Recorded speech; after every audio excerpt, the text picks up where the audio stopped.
2026 সালে এসে সংযুক্ত আরব আমিরাত ইউএই বা দুবাইয়ের ওয়ার্ক পারমিট ও এমপ্লয়মেন্ট ভিসা নিয়ে অনেক বড় পরিবর্তন এসেছে। সামাজিক যোগাযোগ মাধ্যমে 5 লাখ ভিসা চালু বা সব ভিসা পুরোপুরি খুলে গেছে এমন মুখরোচক খবর ছড়ালেও বাস্তব চিত্রটি একটু ভিন্ন এবং বেশ নিয়মতান্ত্রিক।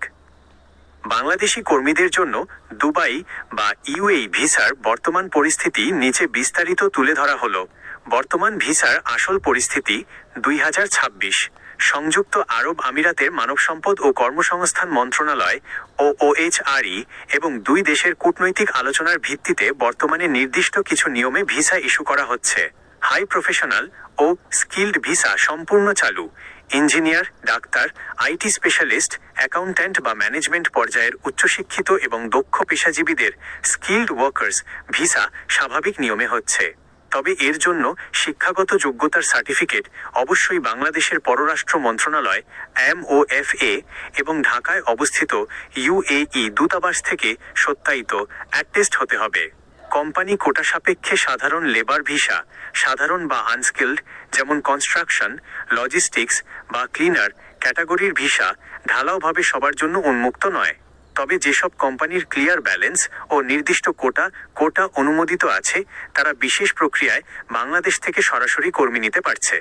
ডিজিটাল চুক্তি বা ডিসিআর সিস্টেম 2026 সালে আমিরাত সরকার তাদের digital contract registration DCR system আরও জোরদার করেছে।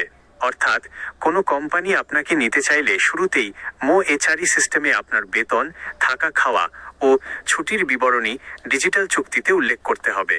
ভিসা প্রসেসিং ও প্রয়োজনীয় যোগ্যতা বাংলাদেশ থেকে এখন বৈধভাবে দুবাইয়ের ওয়ার্ক পারমিট পেতে হলে নিচের ধাপ ও যোগ্যতাগুলো বাধ্যতামূলক। বয়স সীমা 18 থেকে 60 বছরের মধ্যে হতে হবে।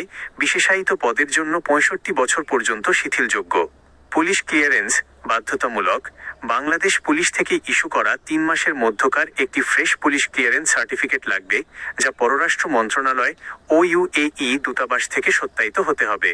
গামকা GAMCA মেডিকেল বাংলাদেশ থেকে অনুমোদিত কেন্দ্র থেকে মেডিকেল ফিটনেস সার্টিফিকেট নিতে হবে এবং দুবাই পৌঁছানোর পর সেখানেও পুনরায় মেডিকেল টেস্ট করতে হবে।